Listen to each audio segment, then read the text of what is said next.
Imagine starting from scratch, literally.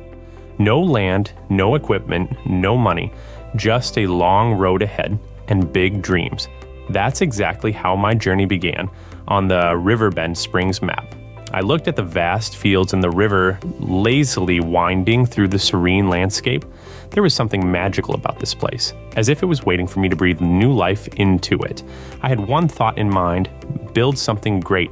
I knew hard work was ahead, but I was ready to start small and work my way up to owning the largest farm in the area. I'd do whatever it took to earn my first million, or maybe, to begin with, just 100,000. Riverbend Springs had a unique feature that gave me a head start: hidden collectibles. Rumor had it that each one was worth $10,000. The only problem, knowing where to look. Thankfully, my viewers gave me some tips in the comments. Armed with their advice, I set out to explore. The first collectible was in an old shed. It didn't look like it could hide any treasure, but I took the chance. Inside there were rusty tools, old barrels, and something resembling a forgotten machine part. The game recognized it as a collectible. That was an easy $10,000 in my pocket. The next one was at a gas station hidden just outside the building. I found another one at the southernmost part of the map, in an abandoned structure. It took time to locate, but I succeeded. With all three collectibles, I had $30,000. Finally, I had a starting point. With this money, I headed to the store. I knew this was just the beginning, but I needed to make investments that would start generating income. I took on contracts and rented a tractor, a basic baler, and logging equipment. My first task was baling straw in field 20. On the way, I searched a few more hidden spots. In the village, I found another collectible, and shortly after, one near the field I was working on. With $50,000 in my account, it was time to get to work. The job was grueling, the field was bigger than I expected, and I couldn't hire any workers. Rules are rules. Starting from zero means truly starting from zero. Hours passed as I gathered straw swaths. At one point, I took a break to complete another task. I also discovered a lookout tower with yet another $10,000 collectible. I loaded wood onto a truck and delivered it to the sawmill. Later, I finished baling. By the end, I had earned another $12,000. I thought, not bad, but I need more. I used the money to purchase my first piece of farmland. It wasn't much, just a small plot, but it was enough. I set up a greenhouse and decided to grow lettuce. Why? It was the most profitable crop that only required water. Getting water was another challenge. The nearest source was the river, but my rented Skoda Kodiak barely managed to haul the full water tank out of the muddy banks. A few times I almost lost the equipment, but eventually I secured enough water and the greenhouse began production. Over time, I expanded my farm. I invested in a second greenhouse and then a small rice field, which provided free water for production. No more trips to the river. The first lettuce pallet sold for over $35,000 at the market.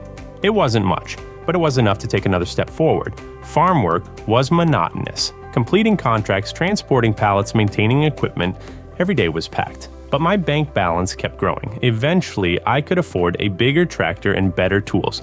Not everything went smoothly, though. When I invested in a furniture factory, I discovered a problem. I couldn't deliver raw materials due to a missing unloading point. I spent hours trying to fix it, but ultimately had to move on. It was an expensive lesson. Not every seemingly profitable investment is worth it. Despite setbacks, I didn't give up. After a few months, I owned 3 greenhouses and my own sawmill. I earned enough to consider bigger investments, livestock, and advanced machinery. I took on more contracts, breaking rocks near the river, fertilizing neighbors' fields, mowing meadows, anything to make extra money. Meanwhile, I continued selling lettuce from my greenhouses. Eventually, I saved enough to build a small animal pen.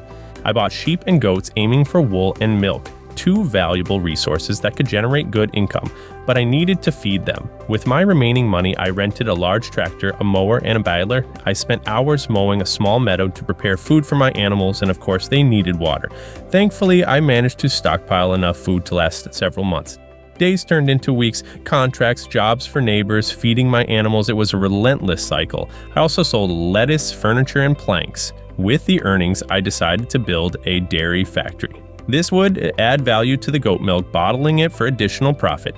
The real turning point came in January, a month that marked the beginning of a bold and new chapter. With a plan in mind, I rented 2 large trailers, ready to transport something that could potentially revolutionize my farming journey: wood chips. But first, I needed to source the material. Renting a wood chipper wasn't an issue. It was affordable and efficient. The real challenge lay in acquiring a plot of land dense with trees. Land, however, isn't cheap. After making the purchase, I found myself with just a little over $1,000 in my account. It was a risky move, leaving me on the brink of financial collapse, but I saw the potential. If everything went according to plan, this investment could pay off in spades. My task was simple in theory: cut down trees, process them into wood chips, and deliver them to the market. Arriving at the site, I quickly realized the scale of the job. The trees were enormous, towering above me like silent sentinels of the forest. Cutting them down with standard tools would have been painstakingly slow. Fortunately, I decided to utilize the Lumberjack mod and super strength, tools that allowed me to expedite the process significantly. What would have taken days of labor became a matter of hours. Log after log, I worked tirelessly, filling one trailer to the brim and then the next. Even after loading both trailers, I still had a massive log left over. Not wanting to waste such a valuable resource, I decided to haul it along with the chips to the selling point. The effort paid off in a big way. When I sold the wood chips, the payday was exhilarating. Over $130,000 in my account. For the first time, I felt truly wealthy. That taste of success sparked an idea. I realized I'd stumbled upon a gold mine. The key to unlocking millions lay in repeating this process, refining it, and scaling it up. My next step was to reinvest in better equipment. I purchased one of the largest and most powerful wood chippers available in the game, a machine capable of processing even the thickest logs in seconds. To complement this, I acquired a massive truck designed for high-capacity transport, ensuring I could haul larger loads to the selling point much faster. With this optimized setup, my earnings skyrocketed. Each delivery brought in hundreds of thousands of dollars, enabling me to purchase an old but strategically located farm in the northern part of the map. Its proximity to resources and transport routes made it a prime choice. However, the farm required significant investment to bring it to its full potential. I began building factories on the land, laying the groundwork for a thriving industrial hub.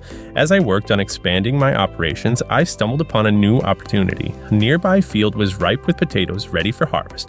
Initially, I hadn't planned on getting involved in root crop farming, but the chance was too good to pass up. Renting the necessary machinery, I hired a worker to help with the job. Unfortunately, they proved inefficient, wasting both time and resources. Frustrated, I decided to take matters into my own hands, finishing the harvest myself. The harvested potatoes presented a new business idea: potato chips. To make it happen, I built a dedicated chip factory and funneled my entire crop into production. However, there was one catch.